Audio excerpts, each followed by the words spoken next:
Mini London McCluskieganj प्रकृति की गोद में बसा ड्रीम डेस्टिनेशन आपका कर रहा है इंतजार। आइए अपने यादगार लम्हों को बिताइए ड्रीम डेस्टिनेशन में। राजधानी रांची से महज 50 किलोमीटर दूर आपका अपना ड्रीम डेस्टिनेशन।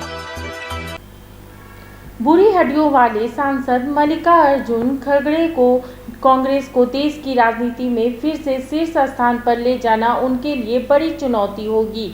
80 साल के खड़गे को पार्टी के अंदरूनी टकराव से भी जूझना पड़ेगा। कांग्रेस की कमान अब दक्षिण भारत से आने वाले गैर गांधी परिवार के दलित नेता मल्लिकार्जुन खड़गे के हाथों में आ गई है। लेकिन अब सवाल ये है कि खड़गे की अगुवाई में कांग्रेस को क्या मिलने वाला है। तो माना जा रहा है कि खड़गे के सहारे पार्टी एक तीर से दो निशाने साधने की जुगत में है। दरअसल खड़गे के आने से पार्टी में नई ऊर्जा का संचार तो होगा ही साथ मायावती सरीखे नेताओं को अपने आधार वोट बैंक की भी टेंशन होगी।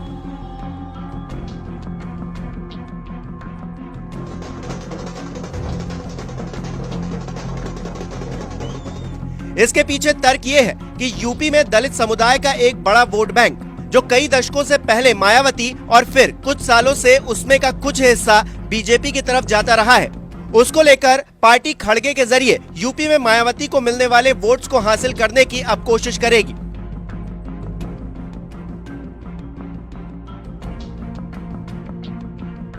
हालांकि राष्ट्रीय स्तर पर खड़गे को अध्यक्ष बनाने से पहले पार्टी यूपी में भी बदलाव कर चुकी है। विधानसभा चुनाव में करारी हार झेलने के बाद पार्टी ने अजय कुमार लल्लू से कमान वापस ले ली थी और फिर पिछले दिनों ब्रजलाल खाबरी को प्रदेश अध्यक्ष बना दिया था।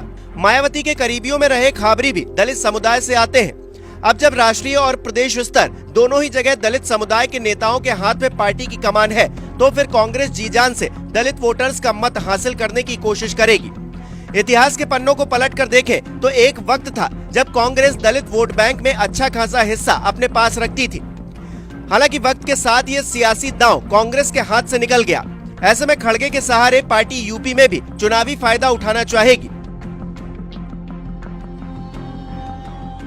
यूपी में दलित वोटर्स 21% के करीब हैं, जो कि जाटों और गैर जाटों में बटे हुए हैं। प्रदेश में जाटों आबादी 50 से 55% है और बीएसपी सुप्रीमो मायावती भी इससे ही आती हैं। बसपा की जाटो वोट बैंक पर पकड़ काफी मजबूत रही है। 2017 यूपी विधानसभा चुनाव में लगभग 87% जाटों ने मायावती को वोट दिया था, लेकिन ये वोट प्रतिशत 2022 में कम होकर 65% पर आ गया।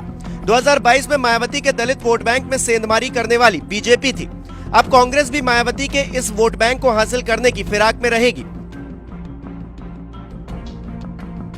हालांकि पिछले साल पंजाब विधानसभा चुनाव से ऐन पहले चला गया कांग्रेस का दलित दांव फेल हो गया था। सिद्धू और कैप्टन अमरिंदर सिंह में चल रहे विवाद के बीच कांग्रेस आलाकमान ने दलित नेता चरणजीत सिंह चन्नी को मुख्यमंत्री बनाया था, लेकिन कुछ वक्त बाद हुए विधानसभा चुनाव में कांग्रेस की करारी हार हुई। खुद चन्नी भी दोनों सीटों से चुनाव हार गए थे। लेकिन अब सवाल यही है कि क्या यूपी में मल्लिकार्जुन खड़गे के सहारे पार्टी दलित वोट बैंक को साथ पाएगी या फिर नहीं।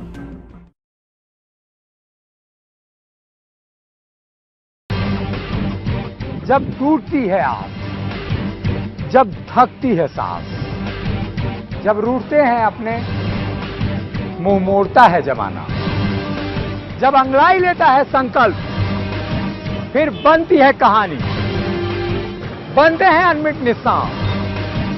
देखिए मेरे साथ संघर्ष की दास्तान।